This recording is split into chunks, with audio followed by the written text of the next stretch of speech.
If you don't have a drink for this, you might as well.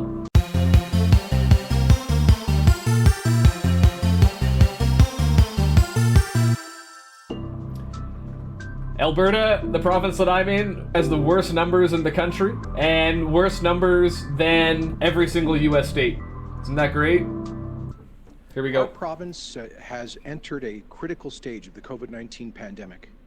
Like most world hit by the third wave, it's been with us for a while now, but it has reached new heights in Alberta recently. We have set case records, but what's more concerning, we've also set a record for the number of Albertans with COVID-19 in intensive care. We have always sought as a province to protect both lives and livelihoods throughout the pandemic. This has meant resisting pressure to implement widespread and long-term lockdown policies because we recognize the severe impact on people's lives, and that's why we've taken a balanced approach, following the evidence and applying targeted restrictions. Restrictions that have been designed to limit viral spread. From day one, our goals have been to avoid large-scale loss of life, to keep our hospitals from being overwhelmed, while minimizing the damage of restrictions on our broader society. Governments must not impair people's rights or their livelihoods unless it is absolutely necessary to save lives, and in this case, to prevent disaster from unfolding in our hospitals. Unfortunately, that is the situation that we are facing today. The arrival of highly transmissible COVID variants in Alberta is putting real pressure on our healthcare system. Despite 64% of Albertans over the age of 50 having received at least one dose of a vaccine, the disease continues to spread at an alarming rate, especially amongst younger people. Now, let me walk you through the numbers. Today, we have 671 people in hospital with COVID-19, 150 of whom are in intensive care. But of course, we also have to treat non-COVID patients, meaning that there are a total of 226 Albertans in ICU right now. That's far more than the total number of ICU beds that we would have in a typical year available in our healthcare system. Alberta Health Services has worked hard to develop surge capacity, so if pressed, we can open as many as 425 ICU beds. But, and this is a big but, that would require mass cancellations of surgeries and other care that people are counting on. Now, if exponential growth of COVID-19 in Alberta continues, it would begin to push the outer limits of even our surged and expanded hospital capacity within weeks. Yep. So let me be clear. We will not permit our healthcare system to be overwhelmed. Hey, Bex. We must not, and we will not force our doctors and nurses to decide who gets care and who doesn't. And that is why we must act now to stop the spike. Earlier today, the Emergency Management Committee of Cabinet approved a set of new public health measures to stop the spike of COVID-19 in our province. These stepped-up measures will take effect province-wide, with the exception of a few communities that have very low levels of spread. Let me begin with the most difficult decision. Starting this Friday, May the 6th, kindergarten to grade 12 will move to at-home learning until Tuesday, May the 25th, after the long weekend. I know this is a real disruption for both kids and parents, but with the current level of community spread, we have 80,000 students and staff who are in self-isolation and will soon reach a point where many schools will not be able to operate. This 2-week reset will allow schools to come back for in-classroom instruction right through to the end of the academic year. The following measures will take effect immediately and will be in place for at least 3 weeks. Workplaces with COVID-19 outbreaks will be mandated to close operations for 10 days, with exemptions for critical workplaces. All post-secondary institutions will move online. Retail services must limit consumer capacity to 10% of fire code capacity or a minimum of 5 customers. This includes both individual stores and common areas. Outdoor social gatherings, currently limited to 10 people, will now be limited to 5, with a strong recommendation that people limit such gatherings to no more than 2 family cohorts. Places of worship, currently limited to 15% capacity, will be limited to 15 people, as they were last spring. Sadly, funerals, currently limited to 20 people, will now be limited to 10. Effective at 11:59 p.m. on this coming Sunday, May the 9th, personal and wellness services, including hair salons, tattoo parlors, tanning salons, and nail salons, will close for the next 3 weeks. In-person dining at bars and restaurants, including outdoor patios, will have to close during the same period. They may be open for takeout only, and delivery, of course. Outdoor sports and recreation will be limited to households and close contacts only. And youth and adult performance will close. Health, social, and professional services like massage therapy, physicians and dentists, accountants, and lawyers will remain available, but by appointment only, and indoor fitness remains closed. We are doubling the basic fine for violating public health measures from $1,000 to $2,000. The maximum fine for serious offenses remains under the law $100,000. And we are introducing a tougher enforcement protocol for repeat offenders, because we will not tolerate those who endanger the health of their fellow Albertans while the vast majority of people are doing the right thing. Now, those who can work from home must do so, and masks are required at all indoor work sites unless workers are distanced from others. A full list of these measures is available right now at alberta.ca-stop the spike. But there's one simple message. If you can stay home, please stay home, at least over the next 3 weeks. I know all of this is discouraging to hear. Nobody wants to be here, especially after 14 months with multiple waves of this pandemic. But our commitment to the health and safety of Albertans must come first. The good news is that we have vaccines on our side. They're already working wonders, and they are finally arriving in larger and larger numbers. We'll be able to vaccinate all Albertans over 16 years of age very soon. The vaccines will catch up to the virus and defeat it, and we'll do so this spring, this summer. We have seen it happen elsewhere. It's only a matter of time before it Still happens on me here in wearing a Alberta. human suit, correct. But until then, we have to protect our hospitals. If we don't want widespread delays or cancellations of surgeries and other healthcare, we have to stop the spike right now.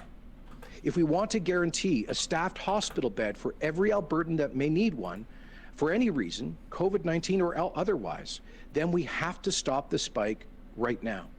So please follow the health guidelines in your area, particularly if you live in one of the hotspots. Get vaccinated when it's your turn. If you're eligible to be vaccinated now, please don't wait a day longer. Summer is just around the corner. And that summer, what it will look like depends on what all of us do.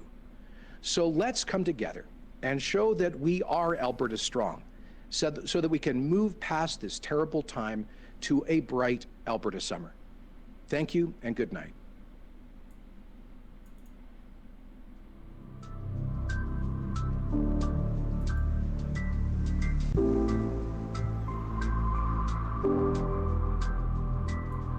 Okay, so we're gonna go over that in order because that was a lot of information all at once. We're 14 months in. 14 months.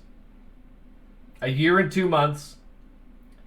And this government is still using the language of taking a balanced approach. At the very beginning, he talked about how the priorities of the Alberta government were to prevent a mass loss of life a mass loss of life and to protect the healthcare system from getting overwhelmed. That's what he said the government's priorities were. So he was fine with some people dying. This government has never had a COVID zero approach.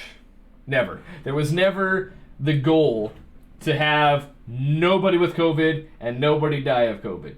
Admittedly, if 14 months ago that was the goal that they picked up, they would have failed that goal. But they would have had stronger policies to go with it.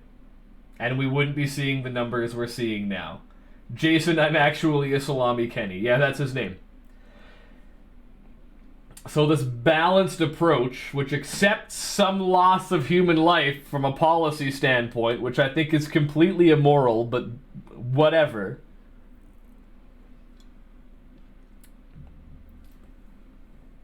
has not been abandoned. At no point did he say they're moving away from their balanced approach to an aggressive approach. In fact, he said they're maintaining their balanced approach. If everything was open, people who want to go out and live their life and possibly get sick can, and others can chill in their house. That's a little short-sighted, Kazam, because some people don't have the cognitive capacity to understand the risk that they're choosing to take on if they go out and live their life the way they want to.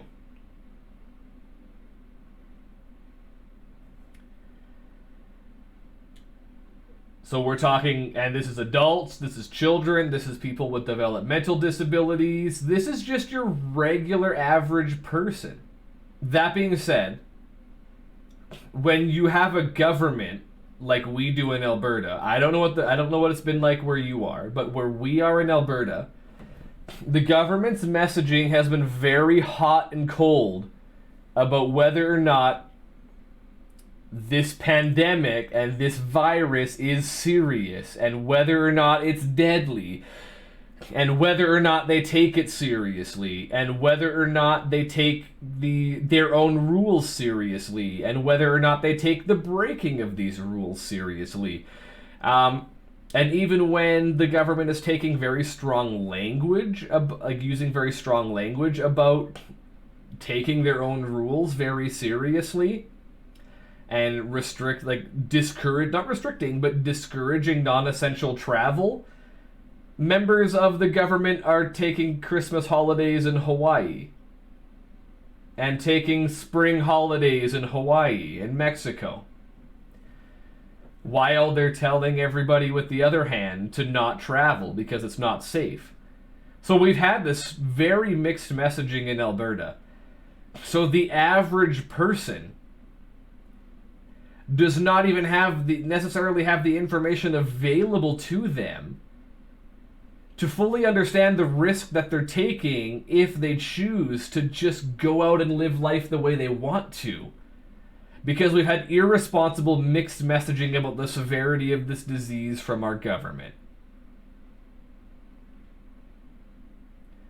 So it's not even a matter of just open everything up and if people want to go out, they'll go out, because even people who have the cognitive and developmental capacities to make decisions about risk don't have the information necessary, because we've been getting this hot and cold messaging and attitude from the government. And there are people in government who have come up and said, I don't think the virus exists, when it does, and it's killing people. And there are people in government who have come out and said, yeah, this is a real virus and it's real dangerous, but maybe don't get the vaccine. We've had extremely mixed messaging here. We've had messaging all over the spectrum here. And in all different extremes here from, and not just members of government, but members of members of the government's caucus, like people with ministers with very large files and very large ministries that they're responsible for, giving this very mixed messaging. So what we have is I don't know if this is effective immediately, but at least this is effective, I think, Monday at the earliest, but I feel like it's effective pretty, like, sooner than the 10th. I didn't quite catch it. Is all school, kindergarten to grade 12, is from home until after the long weekend, which is at the end of May. So the holiday is...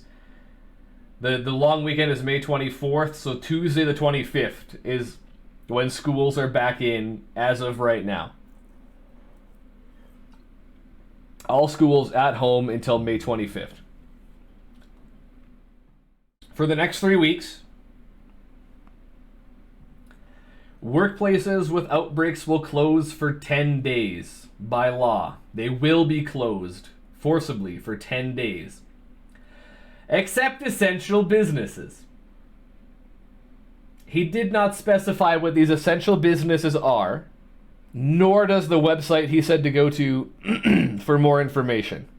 There was a couple points I missed, and we're going to backtrack to those. Currently, outdoor gatherings had been permitted for up to 10 people. They are now permitted for only 5 people. Places of worship were able to do a certain percentage of their fire marshal capacity. Now they are limited to 15 people. So Colton, you were saying that no action against churches. There was this. They're getting torn down from, I think they were at 25%. Now they're being restricted down to 15 people. It was 15%. So they're going from 15% of the fire marshal capacity down to 15 people. Maximum. Funerals were limited at 20. They are now limited at 10 people. And there's some stuff I missed here, but this is effective 11:59 p.m. on May 9th. Personal services, so massage parlors, barbers, hair salons, tattoo parlors, those kinds of places are closed for 3 weeks. We had been permitted restaurants and bars with outdoor spaces like patios were permitted to have their outdoor spaces open. Those will now be closed for 3 weeks. So there'll be only, pickup and delivery available. Outdoor sport and recreation limited to your household or close contacts only. All adult and children's art presentations, so we're talking like theater, dance, music presentations are all canceled. And indoor fitness is now closed. The fine for breaking these these public health regulations were $1,000. They are now $2,000. The maximum fine for serious offense is still $100,000. They did not change that. Tougher enforcement for repeat offenders. He didn't go into what tougher enforcement looks like, nor how they would be defining repeat offenders. However, enforcement has been virtually non-existent throughout the public health restrictions in Alberta. So how they will be able to identify who is a repeat offender when people who have been offending consistently this whole time have never been fined before remains to be seen. But perhaps now that there is an actual incentive for enforcement officers to have somebody considered a repeat offender, they'll actually place fines for initial offenses now. Whereas previously, there wasn't really much incentive to fine somebody. Because it's not like anything would happen. You would just give them another ticket and another ticket and another ticket. You do understand, but the government, essentially made rules that were previously recommended by the International Health Association, and that just irritates me. Yes. So the whole world's health authorities, people who are authorities on health, on public health, on immunology, on infectious disease, have been saying for over a year, this is what everybody should do. In Alberta, we did not listen And now we have this problem where things have to become regulated so that people follow the rules. And those rules are just the things we should have been doing the whole time anyway. You're not incorrect. Retail. Retail is still open for some reason. Oh my god. And there was no... One thing you well notice is, was there a stay-at-home order put in place? No. There was no stay-at-home order put... He'll mention retail will have reduced capacity. Is that one of the ones that I missed? Okay. Retail will have reduced capacity. There were two that I missed. Right after workplaces with outbreaks will have to close, I missed the two after that. So the retail was probably one of them. Oh, and funerals are down to 10. Yeah, I got that. They went from 20 down to 10. So there's just one that I'm missing. There was workplaces with outbreaks will close for 10 days. I missed one, and then outdoor gatherings went from 10 to 5. But what you'll notice is there was no stay-at-home order. We've had a stay-at-home order in place in Alberta. That was back when all employers who could feasibly have their workers work from home were legally required to do so. There was the stay-at-home order. What he has not done, and things are worse now than they ever have been in this pandemic, is bring back the stay-at-home order. He didn't do that. He didn't make a curfew.